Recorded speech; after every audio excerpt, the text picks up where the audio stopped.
ফাআলিয়ুন মাওলা। প্রিয় ভাইরা আমার, আজকে আমরা যে বিষয় নিয়ে আলাপ করব সেটা হচ্ছে বিশিষ্ট সাহাবী হযরত আলী রাদিয়াল্লাহু তাআলার জীবনী নিয়ে। তাকে সবাই চিনেন, তার ব্যাপারে সত্য মিথ্যা অনেক কিছুই প্রচলিত রয়েছে। মিথ্যা প্রচলিত থাকার কারণও রয়েছে, কারণ সেটা শিয়াদের প্রপাগান্ডা। বিশ্বের বুকে মিথ্যা ছড়ানোর ক্ষেত্রে সর্বাগ্রে রয়েছে শিয়ারা। দ্বিতীয় পর্যায়ে রয়েছে যারা ইখওয়ানি টাইপের, এরা বিশ্বের মধ্যে প্রপাগান্ডার মধ্যে খুব অগ্রগামী আর কি, মুসলিম সমাজে। এছাড়া তো কাফেররা আছে, সেটা তো ভিন্ন ব্যাপার। সুতরাং হযরত আলী রাদিয়াল্লাহু তাআলাকে যখন শিয়ারা তাদের অগ্রগণ্য নেতা হিসেবে মনে করেন, এই কারণে ওনার ব্যাপারে এমন কোনো কথা নাই যেটা তারা তৈরি করে নাই। এই কারণে হযরত আলী রাদিয়াল্লাহু তাআলা সম্পর্কে সত্য কিছু কথা আমরা তুলে ধরার চেষ্টা করব। প্রথমত, কারোর জীবনী নিয়ে আলোচনা করতে গেলে তার সেই শিশুকাল থেকে শুরু করতে হয়। তার জন্ম হয়েছিল রাসূল আকরাম সাল্লাল্লাহু আলাইহি ওয়াসাল্লামের রিসালাত পাওয়ার 10 বছর আগে, অর্থাৎ মদিনা হিজরত করার 23 বছর আগে তার জন্ম হয়। তাইলে রাসূলের রিসালাত যখন পায় তিনি, তখন সর্বপ্রথম তিনি যখন মুসলমান হয়, তাইলে বলতে হয় 10 বছর বয়সে তিনি মুসলমান হয়েছেন। তার পিতা আবু তালেব সবাই জানে, তার মা হচ্ছে ফাতেমা বিনতু আসাদ আল কুরাশিয়া। এই দুইজনের ভূমিকা রাসূল আকরাম সাল্লাল্লাহু আলাইহি ওয়াসাল্লামের উপর ছিল, কারণ রাসূল আকরাম সাল্লাল্লাহু আলাইহি ওয়াসাল্লামের দাদা আব্দুল মুত্তালিব যখন মৃত্যুবরণ করে, তখন দাদা ওসিয়ত করে যায় তার লালন পালনের জন্য হযরত আপনার আলী রাদিয়াল্লাহু তাআলার পিতা আবু তালেবকে ওসিয়ত করে যায়, কারণ দুইজন এক পেটের ভাই, এই কারণে তাকে ওসিয়ত করে যায়। তো ওসিয়ত করার কারণে তাইলে আবু তালেবের এবং পাশাপাশি তার স্ত্রী ফাতেমার ভূমিকা তার উপর অবশ্যই আছে, কারণ লালন পালনের দায়িত্ব ছিল তাদের উপর। এই কারণে রাসূল আকরাম সাল্লাল্লাহু আলাইহি ওয়াসাল্লাম সেই অবদানের কথা স্বীকার করেছেন, এবং তিনি যখন বড় হয়েছেন, সুবিধা হাতে আসছে যখন, তখন তিনি এটার প্রতিদান দেওয়ার চেষ্টা করেছেন। কারণ রাসূল আকরাম সাল্লাল্লাহু আলাইহি ওয়াসাল্লামের একটা অভ্যাস ছিল, কেউ যদি ওনার প্রতি কোনো দয়া করতেন তাহলে প্রতিদান দিতেন। এই কারণে রাসূল আকরাম সাল্লাল্লাহু আলাইহি ওয়াসাল্লাম যখন হযরত খাদিজাকে বিয়ে করেন, অর্থ করে তার হাতে চলে আসে, তখন তার চাচা ছিল গরিব, আর ইতিমধ্যে মক্কার বুকে আপনার দুর্ভিক্ষ ছেয়ে যায়। তখন তিনি, তার সন্তান অনেকগুলো ছিল, তখন তার চাচা আব্বাসকে প্রস্তাব দিলেন যে আমার চাচা আবু তালেবের তো সন্তান বেশি, এখন তো এমনিই দুর্ভিক্ষ, সুতরাং আমরা যদি দুইজনে দুইটা সন্তান নিয়ে যাই লালন পালন করার জন্য, তাহলে ওনার একটু সহযোগিতা হয়। তখন রাসূল আকরাম সাল্লাল্লাহু আলাইহি ওয়াসাল্লাম হযরত আলীকে নিয়ে আসলেন ওনার কাছে। এইভাবেই প্রতিদান দেওয়া হয়। রাসূল আকরাম সাল্লাল্লাহু আলাইহি ওয়াসাল্লামের যে অভ্যাস ছিল প্রতিদান দেওয়ার, সেটা আমরা একটা হাদিস থেকে জানতে পারি। রাসূল বলেন, মালি আহাদিন ইনদানা ইয়াদুন ইল্লা ওয়াকাদ কাফানাহু খালা আবু বকরিন। বলা হচ্ছে যে কোনো মানুষের যদি আমার উপর কোনো অবদান থাকে, আমি সেটার প্রতিদান দেওয়ার চেষ্টা করি সর্বদা। একমাত্র প্রতিদান দিতে পারিনি আবু বকরকে, কারণ তার অবদান অনেক বেশি। তো ওই সূত্রে হযরত আলীর পিতার যে অবদান, সেটা তিনি আপনার তার প্রতিদান হিসেবে দেওয়ার জন্য তাকে লালন পালন করেন। তাইলে হযরত আলীর দুইটা সুযোগ হয়। একটা হচ্ছে তার পিতা কুরাইশ বংশের নেতৃস্থানীয় ছিল, তাদের বংশের, কুরাইশ বংশের তো আপনার গুণগান অনেক বেশি, সুতরাং নামি দামি একটা বংশের সন্তান, এটা তো আছেই। পাশাপাশি রাসূল আকরাম সাল্লাল্লাহু আলাইহি ওয়াসাল্লামের ফ্যামিলিতে তিনি ছোট থেকে লালিত পালিত হয়েছেন, সুতরাং ব্যাপারটা চমৎকার। তাহলে তিনি শুরু যুগের মুসলমান, এবং তিনি সব সময় রাসূল আকরাম সাল্লাল্লাহু আলাইহি ওয়াসাল্লামের পাশে থাকার কারণে রাসূল আকরাম সাল্লাল্লাহু আলাইহি ওয়াসাল্লামের আচার অভ্যাসের প্রভাব ওনার পড়েছে, বুদ্ধিবিদ্যার প্রভাব ওনার উপর পড়েছে, কারণ উনি সাথেই ছিলেন। আর এটা পড়েই, একজনের সাথে থাকলে তার প্রভাব পড়বেই। আর এই কারণে আরবি ভাষায় একটা প্রবাদ আছে, আস-সুহবাতু মুআথিরা, যে একজনের সাথে যখন সাথী হয় তখন এটা প্রভাব বিস্তার করে। তার অভ্যাস কিছু আপনার অন্যের মধ্যে আপনার প্রভাবিত করে। এই কারণে দেখা যায় যদি স্বামী স্ত্রী দুইজন জীবনযাপন করা শুরু করে, যে যেই ঘরের থাকুক না কেন, যার ব্যক্তিত্ব বেশি তার মতো অন্যজন হয়ে যায়। যদি আপনার স্বামী দেখা যায় যে খুব দানশীল, তার ব্যক্তিত্ব থাকে, তখন তার স্ত্রী যদি আপনার কৃপণ ফ্যামিলির হয়, তারপরও আসে কিছু দানশীলতা শিখে। কিন্তু অনেক সময় পুরুষ ব্যক্তিত্বশীল হয়ে থাকে, মহিলা যদি ব্যক্তিত্বশীল না হয় তাইলে এই সুবিধা পাওয়া যায়। কিন্তু মহিলা যদি ব্যক্তিত্বশীল হয় তখন কিন্তু মহিলার প্রভাব পুরুষের উপর পড়ে। হ্যাঁ, সমস্যা হয়েছে, মানে যার প্রভাব বেশি আর কি, হ্যাঁ, তার প্রভাব অন্যের উপর পড়বে। পরবর্তীতে দেখা যায় যে কিছুদিন পরে দুইজন একরকম হয়ে গেছে, মানে একরকম হয়ে গেছে। কেন? ওই যে একজন একজনের সাথে ছিল। এই কারণে রাসূল আকরাম সাল্লাল্লাহু আলাইহি ওয়াসাল্লাম বলেছেন, লা তুসাহিবিল্লা মুমিনা, যে তুমি খাঁটি ইমানদার ছাড়া কারোর সাথী হতে যাবে না, কারণ সাথী হলে এটার প্রভাব পড়ে। রাসূল আকরাম সাল্লাল্লাহু আলাইহি ওয়াসাল্লামের সাথে তিনি ছিলেন এবং এইভাবে দিন অতিবাদ করছিলেন। ইতিমধ্যে রাসূল আকরাম সাল্লাল্লাহু আলাইহি ওয়াসাল্লামের হিজরতের আদেশ চলে আসে। তখন রাসূল আকরাম সাল্লাল্লাহু আলাইহি ওয়াসাল্লাম তাকে এক মহান দায়িত্ব দিলেন। সেটা হচ্ছে রাসূল আকরাম সাল্লাল্লাহু আলাইহি ওয়াসাল্লামের কাছে যে গচ্ছিত আমানত ছিল, সেগুলো কাফেরদের কাছে ফেরত দেওয়ার জন্য একজন তার প্রতিনিধি থাকতে হয়। এই কারণে তাকে প্রতিনিধি বানিয়েছেন। এদের দুইটা লাভ। একটা হচ্ছে যে তিনি যখন অবস্থান করবেন, তাকে হত্যা করার যে প্রচেষ্টা চালাবে, তারা আপনার সন্দিহান হয়ে যাবে যে উনি আছেন নাকি চলে গেছেন। কারণ ওনাকে যখন রাখা হয়েছে, উনি শুয়ে উপরে চাদর মোড়া দিলেন, রাসূল আকরাম সাল্লাল্লাহু আলাইহি ওয়াসাল্লামের চাদর। মানে মানুষ বুঝতে পারলো যে উনি শুয়ে আছেন, রাসূল শুয়ে আছেন, আসলে তো রাসূল না। একটা মানে দ্বন্দ্বের মধ্যে পড়ে গেল। দ্বিতীয় নম্বর হচ্ছে দায়িত্ব আছে যে আমানতগুলো পৌঁছিয়ে দেওয়ার, কিন্তু ব্যাপারটা হচ্ছে খুবই রিস্কি ব্যাপার, নাকি না? কারণ একজনকে যখন খোঁজা হয়, তাকে না পাওয়া গেলে যে যাকে পায় তাকেই তো আক্রমণ করে।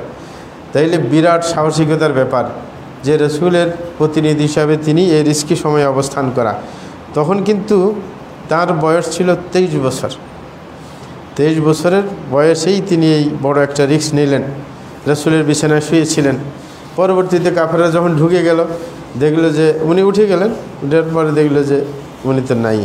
যাই হোক, তিনি পরবর্তীতে রাসূল বললেন সবার সব কিছু বুঝিয়ে দিয়ে তুমি আস্তে আস্তে আবার মদিনার দিকে চলে আসবে।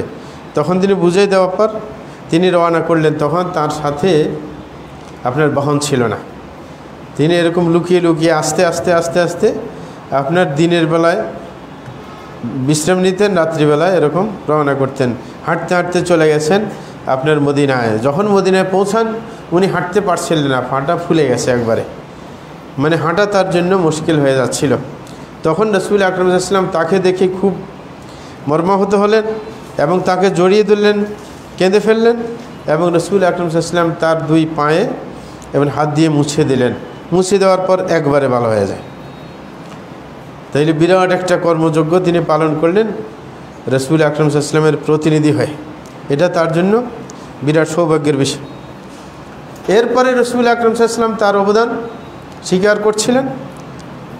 যখন বদরের যুদ্ধ হয়ে যায়, বদরের যুদ্ধের পরে রাসূল আকরাম সাল্লাল্লাহু আলাইহি ওয়াসাল্লাম তার মেয়ে ফাতেমাকে তার কাছে বিয়ে দেন, হযরত আলীর কাছে। অথচ ফাতেমা যখন বড় হয়েছিল, বালাগা হওয়ার পর অনেকজনই প্রস্তাব করছিলেন, তার মধ্যে আবু বকর ওমরও ছিল। তারাও প্রস্তাব করছিলেন বিয়ে করার জন্য, কিন্তু রাসূল আকরাম সাল্লাল্লাহু আলাইহি ওয়াসাল্লাম সায় দেন নাই। পরবর্তীতে ওনাকে ওরা পরামর্শ দেয় যে মনে হয় তোমাকে দিবে। তখন উনি প্রস্তাব করলেন, রাসূল ইসলাম মেয়েকে বিয়ে দিলেন। তখন তার বয়স ছিল কত? 25, মেয়ের বয়স ছিল 15। তাইলে ব্যবধান কয় বছরের? 6 বছর, 10 বছর, 25, 10 বছর, 10 বছরের ব্যবধান। তাইলে ব্যবধান এত আপনার বেশি হওয়া উচিত না। এটাই বর্তমান যারা আপনার সমাজ নিয়ে ভাবেন, তারাও এরকম পরামর্শ দেন যে ব্যবধান স্বামী স্ত্রীর 10 বছরের বেশি না হওয়া উচিত। নতুবা প্রস্তাব তো অন্যজনে দিল, কিন্তু রাসূল কি হন নাই? রাজি হন নাই। আর রাসূল আকরাম সাল্লাল্লাহু আলাইহি ওয়াসাল্লামের কাছে কখন আসলেন? হযরত আলী রাদিয়াল্লাহু তাআলা আনহু। এখানে আরেকটা সুন্দর কথা, আসলেন 6 বছর বয়সে পার হয়ে 7 বছরে যখন পড়ছেন, তখন আরেকজনের ঘরে আসলেন। তাইলে নিজের ঘর ছাড়ার সর্বনিম্ন বয়স কত? 6। এই কারণে আমরাও বর্তমানে আরব দেশে কিন্তু এটার চিন্তা করা হয়, বাচ্চাকে 6 বছরের আগে কখনো ভর্তি করায় না। কোনো প্রতিষ্ঠানে 6 বছর পরিপূর্ণ হবে, তার পরবর্তী 6 মাস কম হইলেও আগামী বছর। সুতরাং এটা হচ্ছে নিয়ম। ঘরের স্নেহ বঞ্চিত করা যাবে না সন্তানকে, যে আপনি বোর্ডিংয়ে দিয়ে দিলেন মাদ্রাসায়, ঠিক না? বাড়ি ছাড়া করা যাবে না। তাইলে বাড়ি ছাড়া হইল কয় বছরে? 6 বছর শেষ হয়ে 7 বছরে পড়ছে। এই কারণে বোর্ডিংয়ে থাকার বা মাদ্রাসায় পড়ার বয়স কত? 7 বছরে পড়লে, এর আগে যা পড়তে পারে। ফ্যামিলিতে শিক্ষিত থাকলে আগেই অনেকটুকু অগ্রসর হবে। আর যদি অগ্রসর হতেই পারে, কারোর মেধা যদি ভালো থাকে, পরে উপরে ক্লাসে ভর্তি করে দেবে পরীক্ষা নিয়ে, এটা সমস্যার কিছু না। আসে যদি দেখা যায় সে ক্লাস 2 পর্যন্ত পড়ে ফেলছে, সমস্যার কিছু না, মেধা ভালো থাকলে। কিন্তু চাপ দেওয়া ছাড়া বাচ্চাকে চাপাচাপি করা যাবে না। 6 বছরের আগে শিক্ষা দীক্ষা নেওয়ার জন্য চাপ দেওয়া যাবে না। অনেকে দেখা যায় 4 বছর 4.5 বছর থেকেই বসে বসে পড়ানো শুরু করে না। হাঁটতে চলতে এমনি কথায় টথায়, হ্যাঁ, এরকম যদি শিখে ফেলে তাইলে সেটা ভিন্ন ব্যাপার। হ্যাঁ, হযরত ইমাম আহমদের মতো, ওনার মা দিয়ে আসছেন মসজিদে, তুমি মসজিদে বসে থাকবে, যে মুহাদ্দিস সাহেবে হাদিস বর্ণনা করতেছে তুমি বসে থাকবে, তোমার পড়ার কাম নাই, শুধু দেখে থাকবে, ঠিক না? 1 বছর চলে গেল, জিজ্ঞাসা করে কি শিখলে তুমি, কি দেখলে? বলেছে যে আমি তো 1 বছরে উনি যা হাদিস বলছে সব বলতে পারি, ঠিক না? তো যদি এমনিতেই কেউ পারে যায় তাহলে তো সমস্যা নেই, নাকি না? কিন্তু বলা যাবে না তোকে শিখতেই হবে, মানে এরকম কিছু না। তাইলে এটা একটা সুন্দর কথা। তাইলে রাসূল আকরাম সাল্লাল্লাহু আলাইহি ওয়াসাল্লাম নিজের মেয়েকে বিয়ে দিলেন এবং সেটা নিয়ে তিনি জীবনযাপন শুরু করলেন। তিনি অন্য বিয়ে করার চিন্তা করেন নাই। কিন্তু যখন মক্কা বিজয় হয়ে যায়, তখন হযরত আলী রাদিয়াল্লাহু তাআলা আনহু আবু জাহলের মেয়ে বিয়ে করতে চাইছে। হ্যাঁ, যখন এটা রসুলের কানে আসছে, রসুল আকরাম সাল্লাল্লাহু আলাইহি ওয়াসাল্লাম নিষেধ করে দিলেন। তিনি বললেন, লা তাজতামিউ বিনতু রাসূলিল্লাহি ওয়া বিনতু আদুবিল্লাহি ফি বাইতিন ওয়াহিদ। বলতেছে কখনো আল্লাহ রসুলের মেয়ে এবং আল্লাহর শত্রুর মেয়ে এক ঘরে থাকতে পারে না। তাইলে ওনার দৃষ্টিকোণ ভিন্ন। কারণ হচ্ছে আবু জাহল তো রসুলের সাথে শত্রুতা করছে না। হ্যাঁ, তো বলছেন শত্রুর মেয়ে আর রসুলের মেয়ে এক ঘরে থাকতে পারে না। কিন্তু বলছে ঠিক আছে, তুমি যদি বিয়ে করতে চাও তা আমার মেয়েকে তালাক দেওয়ার অধিকার আছে তোমার। এটা হচ্ছে চমৎকার কথা না, আমাদের অন্য কথা। মানে আরেকজনে আরেক বিয়ে করতে চাইলে মানে বিয়েও করতে পারবে না, এটাকে ছাড়তেও পারবে না, নাকি না? এটাও না। যদি মনে না চাই যে আরেকজনের সাথে সংসার করতে, তাইলে চলে যাও, আরেক জায়গায় চলে যাও, একা একা সংসার করো। কিন্তু বাধা দেওয়া যাবে না যে আরেকজনকে বিয়ে করা যাবে না, যেটা নিষেধ শরীয়তে। কিন্তু আমাদের দেশে না, মানে এটাকে রেফারেন্স হিসেবে ধরে যে রসুল নিষেধ করলেন। কারণ রসুল তো বললেন না কে, মানে শত্রুর মেয়ে আর রসুলের মেয়ে, এই কারণে বললেন যে একত্রিত হইতে পারে না। যাই হোক, কিন্তু সুযোগ তো দেওয়া হয়েছে যে তালাক দিয়ে আরেকটা বিয়ে করতে পারো, সমস্যা নেই। তারপরে হজরত আলী বিয়ে করলেন না। যখন হজরত ফাতেমা মৃত্যুবরণ করেন, হজরত ফাতেমা কিন্তু বেশি দিন বেঁচে ছিলেন না। রাসূল ইসলামের মৃত্যুর 6 মাস পরেই তিনি মৃত্যুবরণ করেন। হ্যাঁ, সুযোগ হয়ে যায় বিয়ে করার, তখন তিনি আরও মানে অনেক বিয়ে করছেন। তার মধ্যে হজরত ওসমান রাদিয়াল্লাহু আনহুর মেয়েও ছিল। যাই হোক, হজরত আলী রাদিয়াল্লাহু আনহুর কিছু অবদান রাসূল আকরাম সাল্লাল্লাহু আলাইহি ওয়াসাল্লামের জীবনে আমাদেরকে স্মরণ করিয়ে দিতে হয়। হজরত আলী রাদিয়াল্লাহু আনহু সকল যুদ্ধে রসুলের সাথে ছিলেন, কারণ এমনিতে রসুলের ঘরে লালিত পালিত হয়েছেন, ওনার সাথেই থাকেন। কিন্তু তাবুক যুদ্ধে রসুল আকরাম সাল্লাল্লাহু আলাইহি ওয়াসাল্লাম তাকে মদিনায় থাকতে বলেছেন, যে তোমাকে যেতে হবে না, তুমি ফ্যামিলির সদস্যদেরকে দেখবে, কারণ তাবুক তো দূরে। তাইলে মদিনাতে অবস্থান করার জন্য, দায়িত্ব নেওয়ার জন্য তো কাউকে রাখতে হবে। তখন হজরত আলীর কিন্তু এটা ভালো লাগলো না যে মহিলাদের কাছে আমাকে রেখে যাবে। হ্যাঁ, রসুল তখন তিনি আবার পিছিয়ে পিছিয়ে গিয়ে জিজ্ঞাসা করলেন, আপনি আমাকে কেন রেখে গেলেন? আমি কি যুদ্ধ করতে পারবো না বা এই জাতীয় কিছু, মহিলাদের সাথে থাকবে, এটা তো ভালো না। তখন রাসূল আকরাম সাল্লাল্লাহু আলাইহি ওয়াসাল্লাম তাকে সুন্দর একটি কথা বললেন, ইয়া আলী আমা তারদা আন তাকুনা মিন্নি বিমানজিলাতি হারুন মিন মূসা গায়রা আন্নাহু লা নাবিয়্যা বা'দি। রাসূল আকরাম সাল্লাল্লাহু আলাইহি ওয়াসাল্লাম বলেন, হে আলী, তুমি কি এই কথা শুনে সন্তুষ্ট হবে না যে তোমার আর আমার অবস্থান হচ্ছে হজরত হারুনের অবস্থান মূসার সাথে? মূসা আলাইহিস সালামের সাথে দ্বিতীয়জন কে ছিলেন? হজরত হারুন, তিনি একজন নবী ছিলেন। বলে যে দুইজনের যেরকম ঘনিষ্ঠতা ছিল, দুইজনের একজন নবী আরেকজনের নবী, কিন্তু বলে দিলেন আমার পরে নবী নাই, আবার বললে হবে না যে তুমিও নবী, ঠিক না? কিন্তু ঝামেলা আছে, শিয়ারা কিন্তু আপনার নবী মনে করে, শিয়ারা নবী করেন। বিশেষ করে গুরাবিয়া যারা একটা ফেরকা আছে শিয়াদের মধ্যে, গুরাবিয়া তারা মনে করে, গুরাবিয়া কেন বলা হয়েছে? গুরাব মানে কাক, কাক একটা আরেকটা থেকে পার্থক্য করা মুশকিল। যদি 20টা 30টা কাক যদি কোনো জায়গায় বসে, খেয়াল রাখা মুশকিল যে কোনটা আসে বসে, নাকি সব একরকম না সেরা সুরত। এদের কথা হচ্ছে যে সত্যিকার নবী হয়েছে হজরত আলী রাদিয়াল্লাহু তাআলা আনহু, কিন্তু জিবরিলকে যখন দায়িত্ব দেওয়া হয়েছে ওহী পৌঁছানোর জন্য তিনি ভুল করে ফেলেছেন। তিনি এসে হজরত আলীকে ওহী না পৌঁছিয়ে মুহাম্মদ সাল্লাল্লাহু আলাইহি ওয়াসাল্লামের কাছে পৌঁছিয়ে দিলেন, কারণ একসাথে ছিলেন এই কারণে। এবং তারা বলে যে দুইজন দেখতে একরকম ছিল, কাকের মতো, মানে পার্থক্য করা যায় না, হ্যাঁ, পার্থক্য করা মুশকিল। তো পরে গিয়েছে, তাইলে ভুল হইলে ভুল সংশোধন করবে। এরা বলে যে না, আর আল্লাহ বলছে ঠিক আছে, যখন ভুল হয়েছে ভুলের উপর চলো। এটা কি কখনো আল্লাহ সত্যের বাইরে চলবেন? না, অবশ্যই যার কাছে ওই পাঠিয়ে দিবেন, একজন ফেরেশতা শুধু ওই পাঠানোর জন্য নিযুক্ত, তিনি ভুল করবেন, এটা কি সম্ভব? না, অসম্ভব। এগুলো হচ্ছে শয়তানি কথা।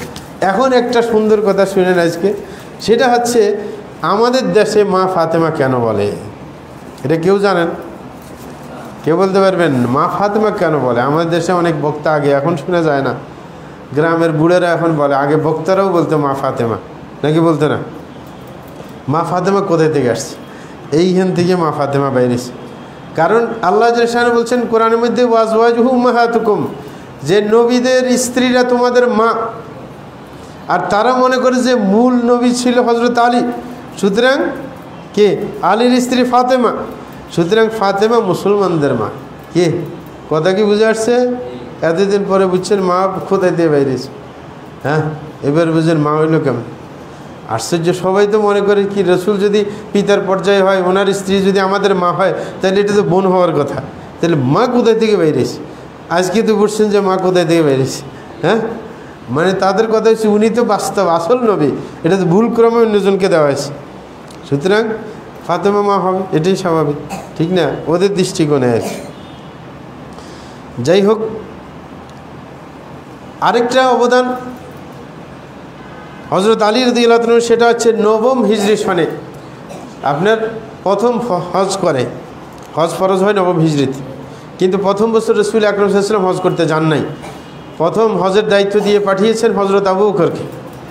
তারপরে আবার উনি যাওয়ার পর, রওনা করার পর হজরত আলীকে দায়িত্ব দিলেন একটা মিশন দিয়ে, যে তুমি চলে যাও ওদের সাথে, তুমি হজের এলাকায় ঘুরবে আর একটা ঘোষণা দিবে। মানে একটা ঘোষণা দেওয়ার জন্য ওনাকে পাঠিয়েছেন হজরত আলীকে। সেটা কি?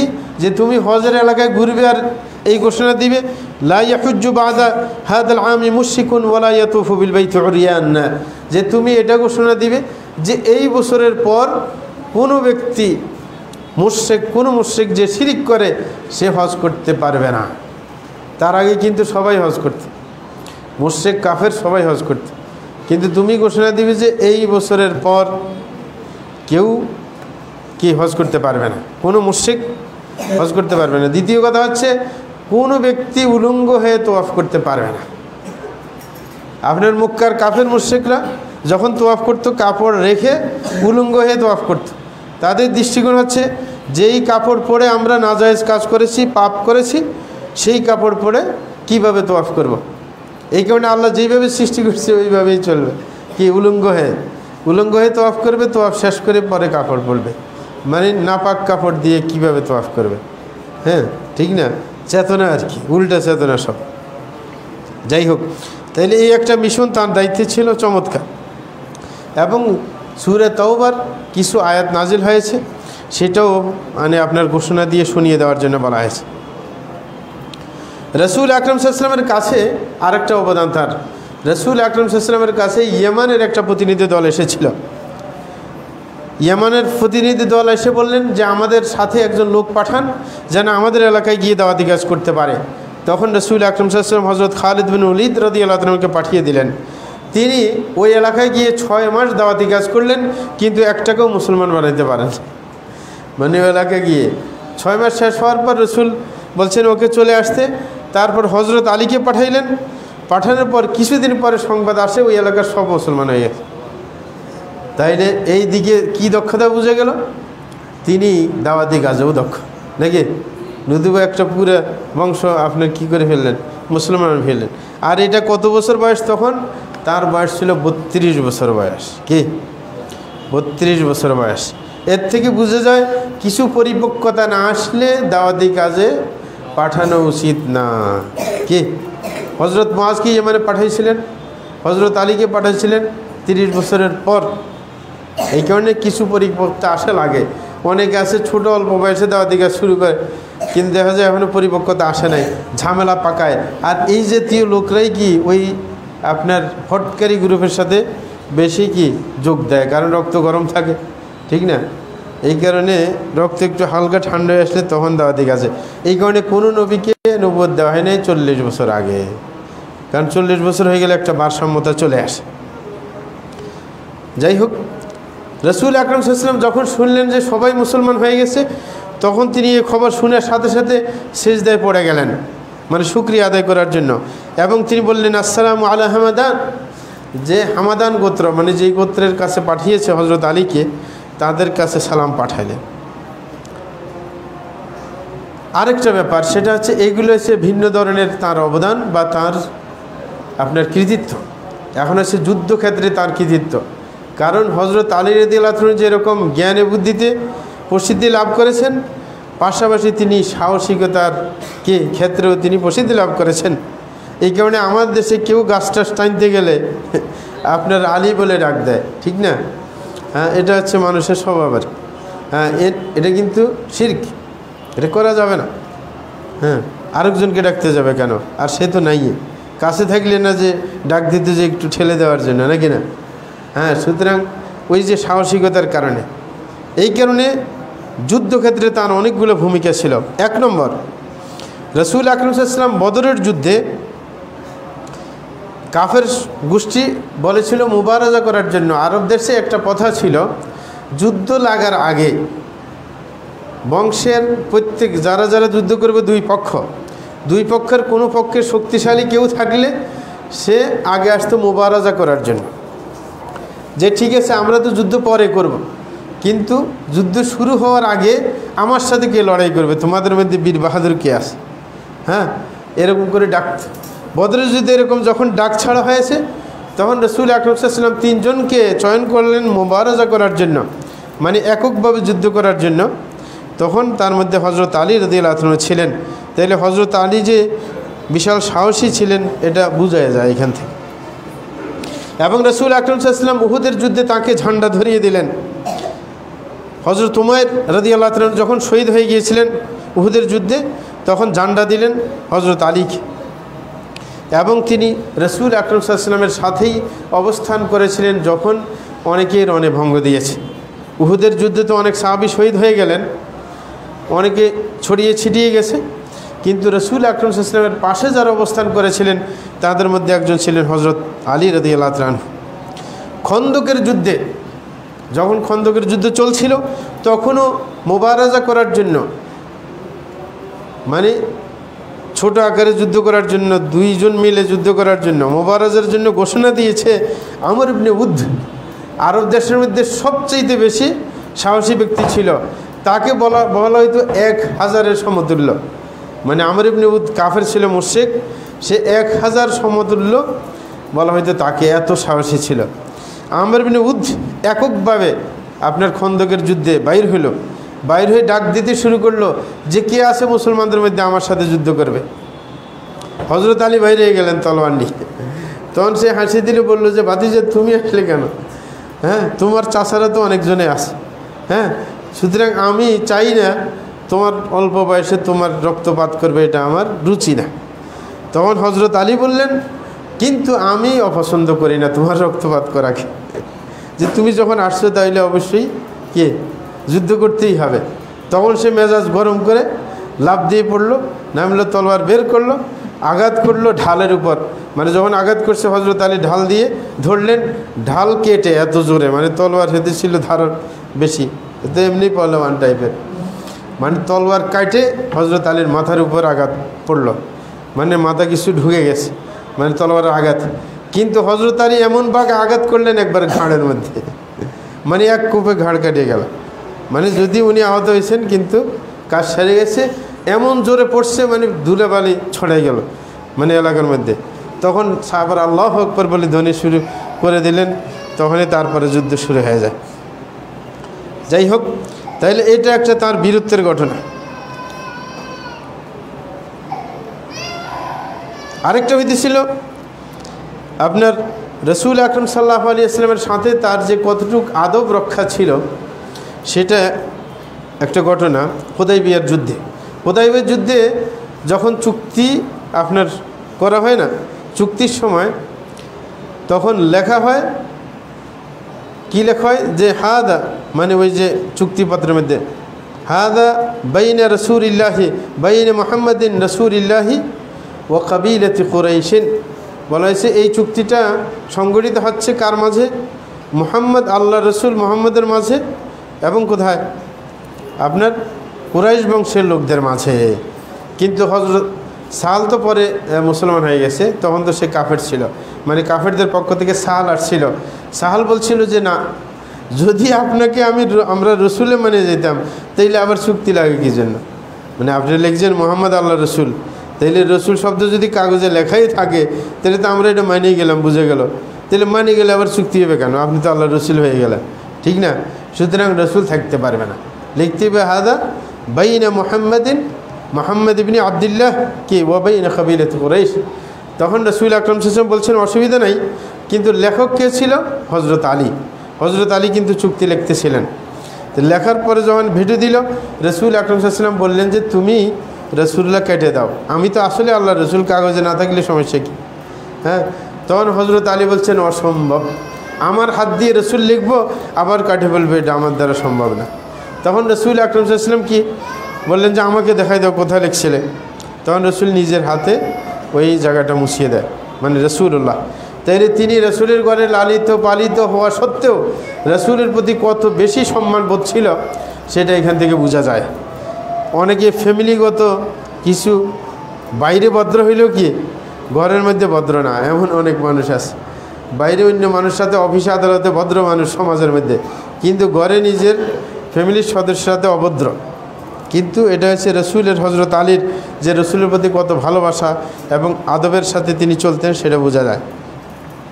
খাইবার যুদ্ধের কথা, তার আরও একটা সাহসিকতার কথা, সেটা হচ্ছে খাইবার যুদ্ধে যারা ইহুদি ছিল, কিল্লা তো তাদেরই খাইবার এলাকার মধ্যে, তাদের কিল্লার উপরি অংশে ছাদের মতো ছিল আর চতুর্দিকে ঘেরাও ছিল, এটা কিল্লার নিয়ম ছিল। তাইলে তীর নিক্ষেপ করা সহজ হয়। আর আরব দেশে এখনও কিন্তু ছাদের উপর অনেক উঁচা করেই কি ওয়াল দেওয়া হয়, যেন ছাদের উপর কোনো মহিলা বা কেউ উঠলে তাকে যেন বাইরে থেকে দেখা না যায়, এটা একটা সুবিধা আর কি। তো উঁচা করে বানাইছে। যখন সাহাবায়ে কেরাম ওটা ঘিরে দিয়ে আসে, সাহাবায়ে কেরাম তো আর ওদেরকে পায় না, ওরা তো কিল্লার ভিতরে আছে। কিন্তু ওরা কি করে আস্তে করে ছাদের উপর উঠে যখন অসতর্ক থাকে চট করে একটা তীর মারে দেয় একজন সাহাবাকে টার্গেট করে, তাইলে ও আহত হয়ে যায়। এখন প্রতিরোধ করবে কিভাবে? মুশকিল, মানে অনেক দিন ঘেরাও দিয়ে রাখছে কিন্তু কাজ হইতেছে না, মাঝে মাঝে সাহাবী আহত হয়। তখন রাসূল আকরাম সাল্লাল্লাহু আলাইহি ওয়াসাল্লাম বললেন একদিন যে শুনো, যে আমি আগামীকাল লাউতিয়ান্নার রায়াতা গাদান রাজুলান ইফতাহুল্লাহু আলা ইয়াদিহি, যে আমি আগামীকাল এই ঝান্ডাটা, যুদ্ধের ঝান্ডাটা এমন একজন ব্যক্তিকে দিব যার হাতে জয় আসবে। এবং সাথে সাথে বললেন ইউহিব্বুল্লাহ ওয়া রাসূলাহ, সে আল্লাহ রসুলকে ভালোবাসে, ওয়া ইউহিব্বুহুল্লাহ ওয়া রাসূলুহু, এবং আল্লাহ রসুল তাকে ভালোবাসে। তাইলে এখানে সার্টিফিকেট মিলল, একটা হচ্ছে যুদ্ধের জয় তার হাতে আসবে, এটা একটা সৌভাগ্যের বিষয়। আরেকটা হচ্ছে আল্লাহ রসুল যে তাকে ভালোবাসে, এটারও প্রমাণ। তখন পরের দিন সবাই চিন্তা করতেছিল যে কাকে দেয়। হযরত ওমর রাদিয়াল্লাহু আনহু বলতেছিল কখনো আমি নেতৃত্বের চিন্তা করি নাই, কিন্তু সেই দিন আমি আমার চিন্তায় ঢুকে আমি মাথা উঁচু করতেছিলাম যেন আমাকে দেখে ঝান্ডাটা আমাকে দেয়। কিন্তু রাসূল জিজ্ঞাসা করলেন যে আইনা আলী, হযরত আলী কোথায়? তখন সাহাবায়ে কেরাম বলছেন যে সে তো আসে নাই, ইস্তাকি আই নেই, তার চোখের সমস্যা আছে। বলছে যে তাকে ডাকো। রসুলের কাছে আসলেন, রসুল আকরাম সাল্লাল্লাহু আলাইহি ওয়াসাল্লাম একটু থুতু নিয়ে চোখের মধ্যে লাগাই দিলেন, সাথে সাথে ভালো হয়ে গেল। তার দোয়া করে দিলেন। তারপরে জান্ডাটা ধরাই দিলেন হাতে। হ্যাঁ, জান্ডাটা ধরাই দেওয়ার পর তো উনি ছুটলেন। একটু পরে যাই বলে যে মানে কিসের ভিত্তিতে যুদ্ধ করব? পরে রসুল বললেন যুদ্ধ করবে ঠিকই, প্রথমে তাদেরকে দাওয়াত দেবে, সামনে গিয়ে তাদেরকে প্রথমে দাওয়াত দেবে, ইসলামের দাওয়াত। যদি দাওয়াত গ্রহণ করতে তো হয়ে গেল, আর যদি দাওয়াত গ্রহণ না করে তাহলে যুদ্ধ করবে। এবং সাথে সাথে রসুল বললেন লা আন ইয়াহদিয়াল্লাহু বিকা রাজুলান ওয়াহিদা খায়রুল লাকা মিন হুমরিন নাআম। তোমার মাধ্যমে যদি একজন মানুষ যদি হেদায়েতে এসে যায়, হেদায়েতের উপর এসে যায়, সেটা তোমার জন্য অনেক ভালো, অনেকগুলো কি লাল ওটের চাইতে। এটা বলে দেওয়ার পর তিনি ছুটলেন, ওদেরকে দাওয়াত দিলেন। তারা দাওয়াত গ্রহণ করলো না, প্রত্যাখ্যান করলো। তারপরে সামনে বেরিয়ে আসলো তাদের নেতা মারহাব। মারহাবও কিন্তু নাম করা আপনার সাহসী ব্যক্তি ছিল। সে মেজাজ গরম করে আসলো, সামনে আসলো। হজরত আলীর সামনে আসার পর আঘাত করলো তলোয়ার দিয়ে। হজরত আলীর হাত থেকে ঢাল পড়ে গেছে। পড়ে যাওয়ার পর প্রতিরোধ করতে হবে না, তো উনি মেজাজ গরম করে কিল্লার দরজাকে এমন জোরে টান দিলেন, ওটা লোহার দরজা, টান দিয়ে উনি এটাকে ঢাল হিসেবে ধরে রাখলেন। হ্যাঁ, তারপরে যুদ্ধ চালিয়ে গেলেন। তারপরে তো ওকে হত্যা করা হয়, মারহাবকে, মানে ওই কিল্লার প্রধান যে, তাকে হত্যা করা হয়। এবং লাস্টে যখন এটাকে ফিকে মারে দূরে নিচের দিকে, এটা তো কিল্লা অনেক উপরে, নিচে আসে ডাবে গেছে মাটির মধ্যে, কারণ লোহার গেট এটা। তারপরে 8 জন শক্তিশালী মানুষ উঠাইতে চেষ্টা করছে, উঠাইতে পারে না। মানে তাইলে মানে গায়ের শক্তি কতটুক, হ্যাঁ, সেটা এখান থেকেও আপনার অনুধাবন করা যায়। যাই হোক, এটার পাশাপাশি তার জ্ঞান গরিমার কথা প্রসিদ্ধ ছিল যে তিনি একজন বুদ্ধিমান মানুষ ছিলেন, মানে খুবই মেধাবী মানুষ, এবং পাশাপাশি যেই কোনো ব্যাপারে প্রশ্ন করতেন। এই দুইটা কিন্তু ছাত্রের জন্য দরকার।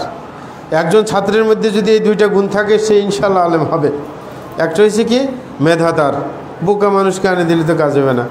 পড়ালে যদি কতক্ষণ পরে ভুলে যায়, মাথার মধ্যে কিছু না থাকে, তাইলে এটা বড় আলেম হবে কীভাবে? ঠিক না।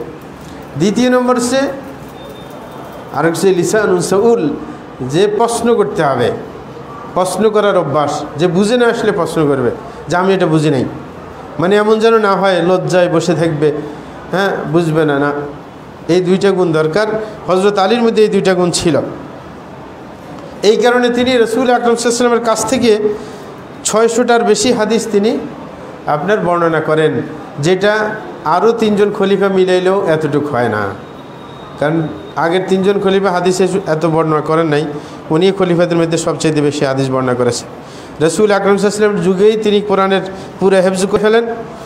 এবং তার ছাত্র আবু আব্দুর রহমান আস-সুলামি বলতেছিলেন যে মা রাইতু আহাদান আকরা মিন আলী, যে আমি কাউকে দেখি নাই হজরত আলীর চাইতে মানে কেরাত সম্পর্কে এত অভিজ্ঞ। এটা হচ্ছে ছাত্রের কথা, ছাত্রের ওস্তাদকে ভালো জানবেই। কিন্তু উবাই ইবনে কাব ছিল এটার মধ্যে প্রসিদ্ধ। ইবনে সাদ তার তবাকাতের মধ্যে বলছিলেন যে হজরত আলী একদিন বলছিলেন যে সালুনি আন কিতাবিল্লাহ فإنه ليس في آية إلا وقد عرفت بليل نزلت أم بنهار في سهل أم في جبل। তিনি একদিন বলেছিলেন তোমরা আমাকে কোরআনের যেই কোনো আয়াত সম্পর্কে আমাকে জিজ্ঞাসা করবে, আমি বলতে পারবো যে এটা আপনার দিনে নাজিল হয়েছে নাকি রাত্রে নাজিল হয়েছে। এই আয়াতটা কি পাহাড়ি এলাকায় নাজিল হয়েছে নাকি সমতল ভূমিতে নাজিল হয়েছে। তাইলে কোরআন সম্পর্কে ভালো আইডিয়া ওনার। হ্যাঁ, এটা হচ্ছে ওনার জ্ঞান গরিমার কথা।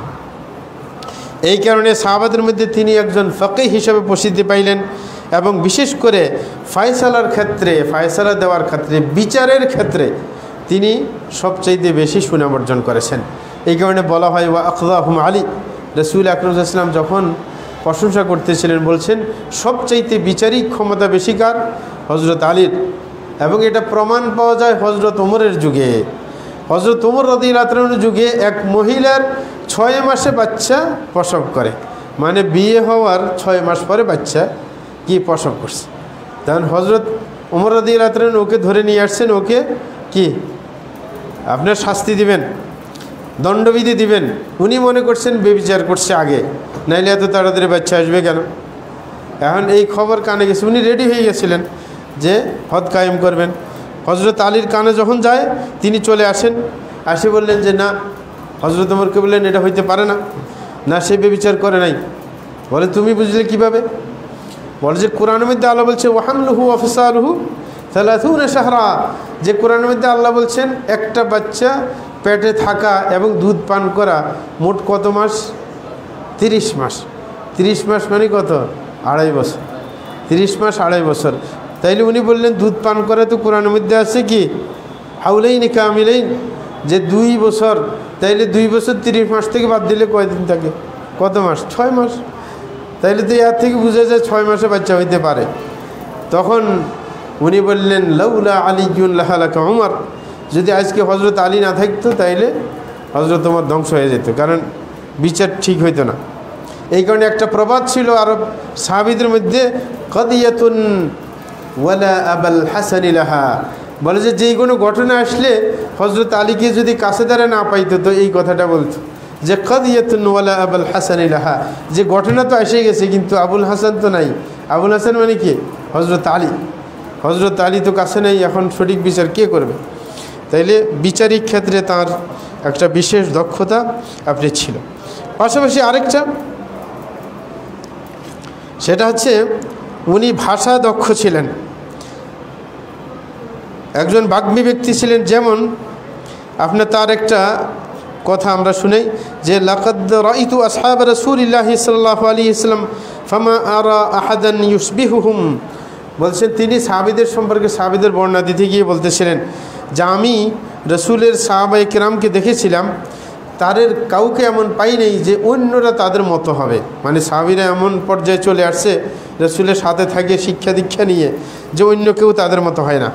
এবং সে ওয়াল্লাহি লাকাদ কানু ইউসবিহুনা শু'থান গুবরান সুফরা, বলছে আল্লাহর কসম যে সাহাবায়ে কেরাম এমন ছিল সকালবেলায় যখন ঘর থেকে বাইরে হইতেন তখন তাদের চুলের মধ্যে চুল এলোমেলো থাকতো এবং ধুলে লাগে থাকতো এবং কি হলুদ বর্ণের চেহারা হয়ে যেত। বলছে বাইনা আয়ুনিহিম মিথলু রুকাবিল মি'সা, তিনি বলতেছিলেন তাদের 2 চোখের মাঝখানে আপনার দাগ বসে যেত, মানে কপালের মধ্যে দাগ বসে যেত, ছাগলের যেরকম হাঁটুর মধ্যে দাগ বসে যায় এরকম। বলছে কদ বাতু লিল্লাহি সুজদাতান ওয়া কিয়ামা, যে তারা আল্লাহর জন্য পুরো রাত্রিবেলায় সিজদায় এবং দাঁড়িয়ে কাটিয়ে দিত, মানে সালাতে। ইয়াতলুনা কিতাবাল্লাহ, এবং তারা আল্লাহর কোরআন তেলাওয়াত করতো রাত্রিবেলায়। ইউরাইহুনা বাইনা জিবাহিহিম ওয়া আকদামিহিম, এবং তারা পুরো রাত্রে কখনো সিজদায় পড়ে থাকতো কখনো দাঁড়িয়ে থাকতো।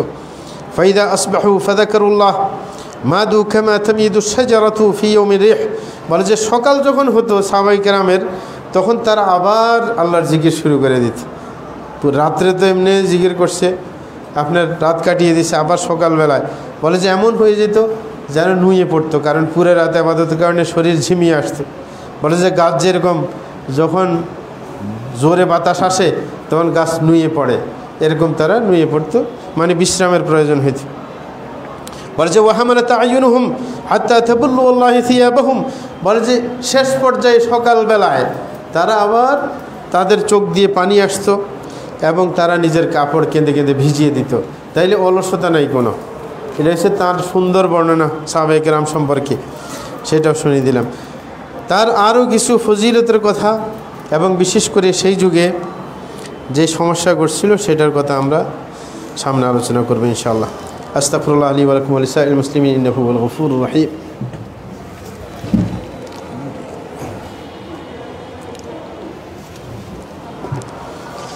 আলহামদুলিল্লাহি রাব্বিল আলামিন ওয়া সলাতু ওয়াসসালামু আলা সাইয়্যিদিল মুরসালিন নবিয়িনা মুহাম্মদ ওয়া আলা আলিহি ওয়া সাহবিহি আজমাইন, আম্মা বা'দ। প্রিয় ভাইরা আমার, আমরা আলোচনা করতেছিলাম হযরত আলী রাদিয়াল্লাহু তাআলাকে নিয়ে। হযরত আলী রাদিয়াল্লাহু তাআলা নিয়ে আগেই বলছিলাম যে অনেকগুলা আপনার শিয়াদের প্রোপাগান্ডা রয়েছে। কারণ শিয়ারা বলে যে রাসূল আকরাম সাল্লাল্লাহু আলাইহি ওয়াসাল্লাম হযরত আলীকে খেলাফতের দায়িত্ব দিয়ে গেলেন, এটা তাদের একটা ভ্রান্ত কথা। মানে তারপরে খেলাফত পাওয়ার উপযুক্ত তিনিই ছিলেন, কিন্তু অন্যরা জবরদস্তি করে তাকে খেলাফত থেকে বঞ্চিত করেছে, এটা তাদের কথা। এই কারণে তারা সকল সাহাবাকে শিয়ারা আপনার কাফের মনে করে। এবং আরেকটা হচ্ছে তাকে ইলমে নবুয়তের ওয়ারিস মনে করা হয়, যে তার মাধ্যমে যেই জ্ঞান আসবে সেটাই আসল জ্ঞান, অন্য জ্ঞান সঠিক নয়। এই কারণে বাকি যতগুলো জ্ঞান আছে এদেরকে এগুলাকে জ্ঞান মনে করে না। তাদের নিকটে সবচেয়ে গ্রহণযোগ্য কিতাব হচ্ছে আপনার কোরআনের পরে কুলাইনির বই। কোলাইনির একটা বই আছে, এদের এক ইমাম আর কি, এবং তাদের কোরআন তো ভিন্ন, 30 পারা নয়, তাদের কোরআন হচ্ছে 60 পারা কোরআন। তো সুতরাং তাদের কিছু প্রোপাগান্ডা আছে, এবং তারা বলে যে সত্য সবসময় হজরত আলীর সাথে থাকে, আর কোথাও থাকে না, এবং বলছে তারকে স্মরণ করলে ইবাদত হয়, মানে শিয়াদের কথা, এবং তাকে ভালোবাসা সওয়াবের কাজ, এবং কেউ যদি হজরত আলীকে ভালোবাসে কোনো গুনাহের কারণে তাকে জাহান্নামে যেতে হবে। এগুলো সুফিবাদীদের বাড়াবাড়ির মতো আর কি। এটা হজরত আলী সম্পর্কে শিয়াদের কথা। যাই হোক, কিন্তু হজরত আলী রাদিয়াল্লাহু আনহু রসুলের কাছে সবচাইতে প্রিয় ব্যক্তিদের একজন ছিলেন। এই কারণে রসুল বলছিলেন আনতা মিন্নি ওয়া আনা মিনকা, বল যে তুমি আমার আমি তোমার, এরকম বলছিলেন। এবং রসুল বলছেন মান কুনতু ওয়ালিয়াহু ফা আলিয়ুন ওয়ালিয়ুহু, বলে যে আমি যদি কারোর বন্ধু হই তাহলে হজরত আলীও তার বন্ধু, মানে এত ঘনিষ্ঠ সেটা বুঝাইলেন। এবং বলছেন আল্লাহুম্মা ওয়ালি মান ওয়ালা, বলে যে হে আল্লাহ আপনি তাকে বন্ধু মনে করবেন যে হজরত আলীকে বন্ধু মনে করে, ওয়াদি মান আদা, এবং যে হজরত আলীকে শত্রু মনে করে আপনি তার সাথে শত্রুতা পোষণ করবেন। এটা রসুলের দোয়া তার জন্য। আরেক দিন এমন হয় হজরত আলী রাদিয়াল্লাহু আনহুর ঘরে আসলেন রসুল আকরাম সাল্লাল্লাহু আলাইহি ওয়াসাল্লাম, আসে দেখলেন যে হজরত আলী ঘরে নেই। ফাতেমাকে জিজ্ঞাসা করলেন আইনা ইবনু আম্মিক, যে তোমার চাচাতো ভাই কোথায়? তখন আপনার বললেন যে এ তো বাইরে চলে গেছে, আমার সাথে একটু অভিমান করছে। তখন রসুল আকরাম সাল্লাল্লাহু আলাইহি ওয়াসাল্লাম এক সাহাবীকে পাঠাইলেন যে হজরত আলী কোথায়, তুমি একটু খুঁজে দেখো। তখন ও কতক্ষণ পরে আসে খবর দিলেন যে ও তো মসজিদে গিয়ে শুয়ে আছে, ঘুমাইতেছে। তখন রসুল আকরাম সাল্লাল্লাহু আলাইহি ওয়াসাল্লাম বাইরে এলেন, বাইরে মসজিদে গেলেন, দেখলেন যে ও শুয়ে আছে, শরীরের কাপড় নিচে পড়ে গেছে, কারণ খোলা চাদর পড়ে গেছে, শরীরের মধ্যে কিছু ধুলাবালি লেগে গেছে, ঠিক না? ধুলাবালি লাগার পর রসুল আকরাম সাল্লাল্লাহু আলাইহি ওয়াসাল্লাম ওর শরীর থেকে ধুলাবালি ঝাড়তেছে, হ্যাঁ, ধুলাবালি ঝাড়ে আর বলে কুম ইয়া আবা তুরাব, বলে যে দাঁড়াও হে আবু তুরাব। আবু তুরাব রসুল উপাধি দিলেন, তুরাব মানে কি মাটি, তিনি আবু তুরাব বলে হ্যাঁ ডাকলেন। তাইলে ভালোবাসা মানে তার একটু কি শরীর থেকে বালু মুছে দিলেন, তাহলে এটা খুশির বিষয় না? মানে ভালোবাসলেই তো এরকম করে নাকি? যদি উনি দাপট দেখাইতেন যে আমার মেয়ের সাথে এত দূরাচার, তাইলে দমক দিয়ে খুঁজে নিয়ে আসতেন নাকি? হ্যাঁ, উনি যাই তার সাথে সুন্দর আচরণ করলেন। কিন্তু এই নামটা হজরত আলীর কাছে সবচাইতে ভালোবাসার ছিল। উনি চাইতেন সকল সাহাবায়ে কেরাম তারপর থেকে ওনাকে আবু তুরাব বলে ডাকুক, কিন্তু কেউ ওনাকে আবু তুরাব বলে ডাকে নাই। হ্যাঁ, এটা হচ্ছে তার কথা। আরেকটা হচ্ছে হজরত আলী রাদিয়াল্লাহু আনহু শেষের কিছু বলে, সময় কম, সেটা হচ্ছে তার যে খেলাফতের যুগ, হজরত ওসমান রাদিয়াল্লাহু আনহুকে হত্যা করার পর যারা হত্যা করছে তাদের মধ্যে অনেকে গিয়ে হজরত আলীর ঘরে ঢুকে হজরত আলীকে প্রস্তাব করে যে আপনি এরপরে খলিফা হবেন, কিন্তু হজরত আলী বলল না, আমি খলিফা হতে পারবো না। পরবর্তীতে তারা অনেক চাপাচাপি করে এবং তিনি দেখলেন যে অবস্থা ভালো না, ঝামেলা। শেষ পর্যন্ত উনি একটা প্রস্তাব করলেন যে ঠিক আছে, আমি ঘরে লুকায়িতভাবে বায়াত করব না, আমি মসজিদে যাব, মসজিদে যাওয়ার পর যদি বায়াত করো তোমরা বা কেউ বায়াত করে তখন আমি বায়াত নিব, অসুবিধা নেই। তখন মসজিদে গেলেন, ওরা বায়াত নিল এবং অন্যান্য সবাই বায়াত নিলেন, কোনো সমস্যা হলো না। কিন্তু সমস্যা দাঁড়ালো ওনার খেলাফতের আমলে, এই হয়েছে ওনার সমস্যার যুগ আর কি। খলিফা হওয়ার পরে হজরত আলী রাদিয়াল্লাহু আনহুর আগে যে হজরত ওসমান ছিলেন তাকে হত্যার প্রতিশোধ নেওয়ার জন্য হজরত মুআবিয়া রাদিয়াল্লাহু আনহু, কারণ তার বংশের ছিল, এই কারণে তারা 1,00,000 মানুষ হজরত মুআবিয়া রাদিয়াল্লাহু আনহুর অধীনে ছিল, তারা কেউ বায়াত গ্রহণ করে নাই। এরা ছিল শাম এলাকায়, সিরিয়া এবং তার আশপাশে, এখন জর্দান 5-6টা রাষ্ট্র হয়ে গেছে, মানে ওই পুরো এলাকার উনি গভর্নর ছিলেন হজরত মুআবিয়া রাদিয়াল্লাহু আনহু। তখন এরা বায়াত গ্রহণ করে নাই, তখন থেকে দ্বন্দ্ব শুরু হয়ে যায়। তখন উনি দেখলেন যখন অনেকেই বায়াত নিল না, তখন দেখলেন উনি রাষ্ট্রপতি হিসেবে নিরাপদ না। তখন তিনি কি করলেন, ভক্তদের এলাকায় চলে গেলেন। ভক্ত কারা? হ্যাঁ, এরা ইরাকের লোক, কুফা এলাকার লোকেরা। তখন উনি মদিনা থেকে খেলাফতটাকে ট্রান্সফার করে নিয়ে গেলেন, হ্যাঁ, কোথায়? কুফাতে অবস্থান করলেন, ইরাকে। সেইখানে নেওয়া কিন্তু ওনার জন্য কাল হয়ে গেছে। এটাই ওনার জন্য নিয়ন্ত্রণ হারিয়ে বসা। যারা হজরত ওসমানকে হত্যা করছে তাদেরকে যে নিয়ন্ত্রণ করতে পারলেন না শেষ পর্যন্ত, এটার কারণ কিন্তু এটাও একটা, কারণ আপনার বাড়ির এলাকায় গিয়ে আমি থাকবো, আবার আপনার থেকে প্রতিশোধ নিব, এত সহজ ব্যাপার? এটা তো সহজ না, ঠিক না? উনি খেলাফত ওইখানে নিয়ে গেলেন, খেলাফতের জায়গা।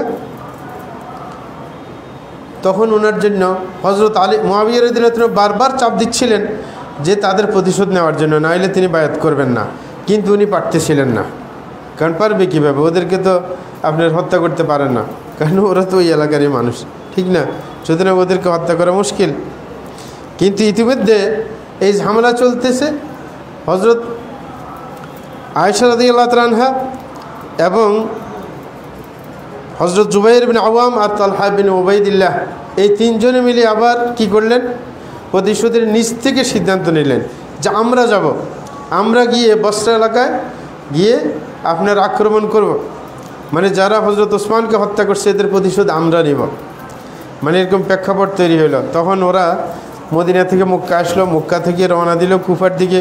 বাসরা এলাকায় বেশি ছিল ওরা, যারা হত্যাকারী ছিল। হ্যাঁ, ওই এলাকায় যখন চলে গেছেন খবর পাইলেন।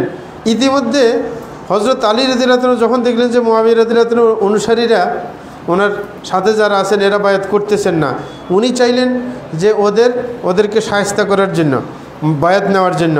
আর এই দিকে উনি যখন বাইরে একটু গেছেন, খবর আসছে যে ওরা হজরত আয়েশা আরও কি জুবাইর রাদিয়াল্লাহু আনহু আর তালহা তিনজন কিন্তু কুফা এলাকায় মানে বসরা এলাকায় চলে আসছেন। তখন উনি আবার ফেরত আসলেন। ফেরত আসার পর ওদের সাথে বসলেন। বসার পর শেষ পর্যন্ত একটা সমঝোতা এসে গেল যে ঠিক আছে, হ্যাঁ আমরা ব্যবস্থা গ্রহণ করব। যখন দেখলেন যে সমঝোতা একরকম হয়ে আসছে, মানে এই অবস্থাটা দেখল, বিশেষ করে আপনার একজন ছিল তাদের মধ্যে মানে গুরুত্বপূর্ণ যে ভূমিকা পালন করছে আপনার যুদ্ধ মানে হজরত ওসমানকে হত্যা করার ক্ষেত্রে, তার নাম হচ্ছে আশতার আন-নাখাই। সে বুদ্ধি করলো যে যদি এখন মানে এইভাবে ছেড়ে দেওয়া যায়, সহজভাবে যে চুক্তি হয়ে যাইতেছে, যদি এইভাবে ছেড়ে দেওয়া যায় তাহলে তো আমাদেরকে মারি ফেলবে নিশ্চিত। হ্যাঁ, তখন সে কী করলো, রাত্রিবেলায় হঠাৎ করে আক্রমণ করে বসলো কয়েকজনকে নিয়ে। কার উপর? মানে হজরত আলী রাদিয়াল্লাহু আনহুর গ্রুপের উপর। তখন হজরত আলী রাদিয়াল্লাহু আনহুর গ্রুপ মনে করলো যে ওরা নিজেই আক্রমণ করছে। আসলে তো ওরা আক্রমণ করে নাই, এটা মিথ্যে কথা। আক্রমণ করছে, করার পর দুইজনের দুই দিক থেকে আক্রমণ শুরু হয়ে গেছে। তাইলে এটা ফাসাদ কে করছে? ওই যে আশতার আন-নাখাই এবং তার অনুসারীরা। কারণ তারা দেখলো যে চুক্তি যদি হয়ে যায় শেষ পর্যন্ত আমাদেরকে হত্যা করবে, এই কারণে তারা শেষ পর্যন্ত সমঝোতা হইতে দেয় নাই। আর এই যুদ্ধের নাম কি? মাআরাকাতুল জামাল। হ্যাঁ, মাআরাকাতুল জামাল বলা হয়। অস্ত্রীর যুদ্ধ। অস্ত্রীর যুদ্ধ কেন বলা হয়? ওই যুদ্ধের মধ্যে হজরত আয়েশা রাদিয়াল্লাহু তাআলা আনহার যে উষ্ট্রি ছিল, যে উটের উপর উনি ছিলেন, ওরা আসে হজরত আয়েশা রাদিয়াল্লাহু তাআলা সেই উটের পাও কেটে দেয়। পাও কেটে দিলে তারপরে হজরত আয়েশা পড়ে যেতেছিলেন, হজরত আলী যে ধরলেন, তারপরে তাঁবুতে নিয়ে গেলেন। এ হয়েছে তাদের শয়তান। যখন এইখানে যুদ্ধটা ঘটে যায়, যুদ্ধ ঘটে যাওয়ার পর তারপরে তিনি চিন্তা করলেন যে সামনে কি করা যায়। আপনার এখনও তো হজরত মুআবিয়া রাদিয়াল্লাহু আনহু তার অনুসারী যারা আছে তারা তো এখনও কি আপনার বায়াত গ্রহণ করেন নাই। তারপরে তাদের সাথে সমঝোতা করার তিনি চিন্তা গ্রহণ করেন। চিন্তা গ্রহণ করে অনেক চেষ্টা চালাইলেন তাদের সাথে যে যেন চুক্তিতে আবদ্ধ হয়। কিন্তু দুইটা ব্যাপারে তারা মীমাংসাতে আসতে পারল না। একটা হচ্ছে তারা শর্ত দিল যে প্রতিশোধ নিতে হবে হজরত ওসমান রাদিয়াল্লাহু আনহু হত্যাকারীদের থেকে, তাইলে আমরা বায়াত করব। তাইলে বায়াতের ব্যাপার আর প্রতিশোধের ব্যাপার, এই দুইটা কোনোভাবে ফয়সালা হচ্ছিল না, যার কারণে শেষ পর্যন্ত আপনার সমঝোতা আসে নাই। কিন্তু শুরুতে এমন হয়েছিল যে যখন দুই পক্ষ কাছে গিয়েছিল তখন সমঝোতার ভাব আসতেছিল, কিন্তু যারা ওই যে হজরত আলী রাদিয়াল্লাহু আনহু এলাকার যারা হত্যাকারী হজরত ওসমানকে, তারাও দেখছিল যে ওই দুই গ্রুপের মধ্যে সমঝোতা আসতে পারে। কিন্তু প্রথম কয়েকদিন যুদ্ধ চলছিল।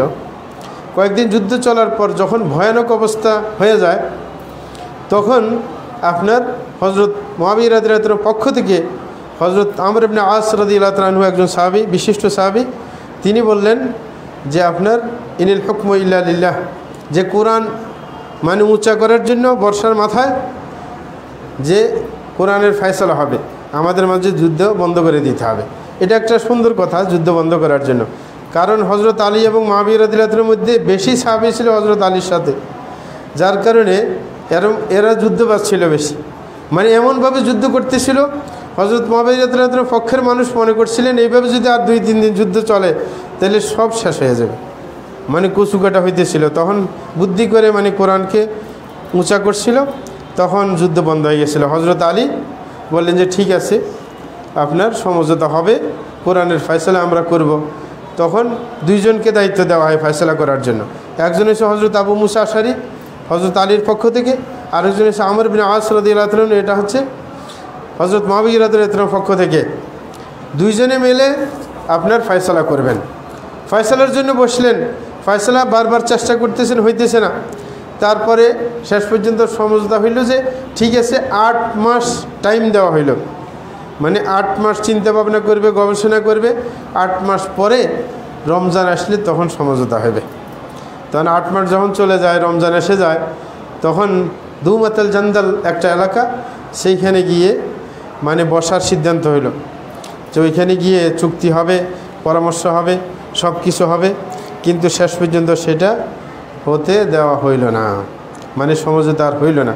কারণ এমন মাসালা, হজরত আলী বলতেছেন যদি আমি প্রতিশোধ নিতে চাই তাহলে তো আমার তো এখনও আমার ক্ষমতাটাই নিশ্চিত হইল না।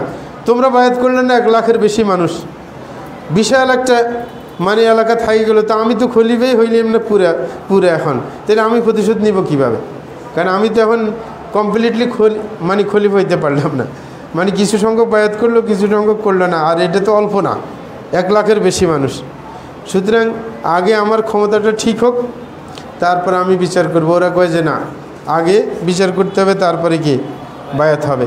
এইভাবে দ্বন্দ্ব চলতেছিল, এইভাবে ওনার জীবন চলে যায়। উনি হত্যা হন কীভাবে?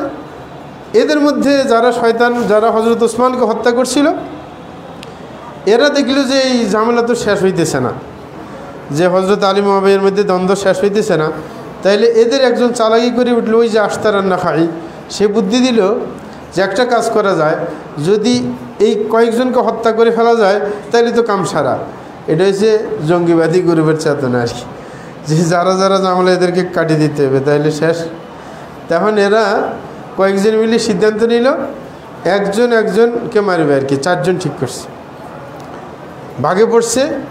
মানে যে আব্দুর রহমান বিন মুলজিম, যে হজরত আলীকে হত্যা করবে, সে একজন হত্যা করবে, আরেকজন হজরত মুআবিয়াকে হত্যা করবে, আরেকজন আমর ইবনে আসকে হত্যা করবে, আরেকজন কাকে আবু মুসা আশারিকে হত্যা করবে। 4 জন বিশিষ্ট সাহাবী। কিন্তু মানে দুর্ভাগ্যবশত হজরত আলীর মৃত্যুর সময় ঘনে আসছে, কিন্তু ওই বাকি 3 জনের মৃত্যুর সময় আসে নাই। ওরা কিন্তু বাইরেতে দেরি করে ফেলছে, মানে মসজিদে আসতে দেরি করছে, যার কারণে একজনকে যখন হত্যা করছে তখন তার অন্যরা তো টের পাই যাবে, হুলস্থুল শুরু হয়ে গেল না। হজরত আলী রাদিয়াল্লাহু আনহু ঘর থেকে বাইরে হইতেছিলেন, আব্দুর রহমান বিন মুলজিম সে কিন্তু উৎপাতে ছিল, উনি বাইরে, ওনার অভ্যাস ছিল মানে মানুষকে ডাকে ডেকে তারপরে মসজিদে আসতেন। হজরত আলী যখন ডাকতেছিলেন, এই সময় হঠাৎ করে সে আঘাত করে বসে হজরত আলীকে। আঘাত করার সাথে সাথে হজরত আলী পড়ে যায়, তারপরে মৃত্যুবরণ করেন তিনি। আর বাকিরা কিন্তু হত্যার সম্মুখীন হয় নাই। এইভাবে তার খেলাফতকাল চলে যায়। তাইলে তার জীবনে অনেক সুখ্যাতি সুনাম আছে, কিন্তু শেষ পর্যন্ত খেলাফতের সময়কালটা উনি বেশি পান নাই। কিন্তু এই অল্প সময়ের মধ্যে 4 বছর আপনার 9 মাস ওনার খেলাফতের টাইম ছিল। এই 4 বছর 9 মাস ছিল সবচেয়ে দ্বন্দ্বপূর্ণ সময় খোলাফায়ে রাশিদিনের মধ্যে। 4 জন খলিফার মধ্যে এই হজরত আলীর খেলাফতকাল ছিল সবচেয়ে দ্বন্দ্বপূর্ণ। কারণ বায়াত কমপ্লিট করা গেল না, অনাকাঙ্ক্ষিতভাবে 2টা বড় যুদ্ধ হয়ে গেল। একটা হচ্ছে সিফিনের যুদ্ধ, আরেকটা কি আপনার মাহাদিকুল জামাল। এই যুদ্ধগুলো হওয়ার কারণে ওনার শেষ সময়টা অনেক ব্যস্ততায় কেটেছিল। যদি ওনার অবদান অনেক বেশি ছিল, সেটা কখনো মুসলিম মিল্লা অস্বীকার করতে পারে না। এবং তিনি আমাদের শ্রদ্ধাভাজন সাহাবীদের একজন, খলিফা একজন, এবং সাথে সাথে জান্নাতের সুসংবাদ প্রাপ্ত একজন। সুতরাং তার অবদান বেশি। এবং কাতেব ওহী ছিলেন, তিনি ওহী যারা লিখতেন তাদের মধ্যে উনি ছিল একজন। তাইলে তার অবদান ইসলাম অবশ্যই স্বীকার করতে বাধ্য, মুসলমানরা স্বীকার করতে বাধ্য। আল্লাহ জাল্লা শানু তার সেই আদর্শকে আমরা যেন লালন করতে পারি, তার কাছ থেকে শিক্ষা যেন নিতে পারি। কারণ তার ধৈর্য ছিল, ধৈর্যের মধ্যে হজরত আলী রাদিয়াল্লাহু আনহুকে যখন হজরত ফাতেমাকে বিয়ে দেয় তখন রাসূল আকরাম সাল্লাল্লাহু আলাইহি ওয়াসাল্লাম তার মেয়েকে বললেন যে তোমাকে এমন একটা ছেলের কাছে দিলাম বিয়ে যে সবচেয়ে ধৈর্যশীল ব্যক্তি এবং সবচেয়ে বুদ্ধিমান ব্যক্তি, জ্ঞানী ছিলেন, পাশাপাশি ধৈর্যশীল ছিলেন। এই কারণে ধৈর্য ধরেছিলেন। দেখেন না, ধৈর্যের প্রমাণ পাওয়া যায় কিসের? আপনার হজরত আলী মুআবিয়া রাদিয়াল্লাহু আনহুর মধ্যে দ্বন্দ্ব চলছিল, যদি মেজাজ গরমওয়ালা ছিল, যুদ্ধ চলছিল, মানে জয় জয় ভাব। এই সময় ওরা প্রস্তাব করছে যে আমরা সমঝোতা করে ফেলবো, আমরা যুদ্ধ করবো না। উনি রাজি হয়ে গেছে, কিন্তু উনি তো মেজাজ হইলে রাজি হইতেন না, যে কাম তো শেষ হয়ে গেছে, কি মানে আর কিছুক্ষণ যুদ্ধ চালাইলে তো শেষ, মানে জয় তো নিশ্চিত, মানে এরকম একটা ভাব এসে গেছে। কিন্তু তারপরে উনি ধৈর্য ধরলেন যে এরা তো আমাদের মুসলমান ভাই, সুতরাং হত্যা করার কি দরকার আছে, সমঝোতা করতে হবে। যাক, আল্লাহ সাল্লাল্লাহু ওয়া সাল্লাম আলা নবিয়িল মুস্তাফা ওয়াল হাবিবিল মুস্তাফা মুহাম্মদ ইবনে আবদুল্লাহ খায়রুল খালাইক ওয়া সাইয়্যিদুল আউওয়ালিন ওয়াল আখিরিন।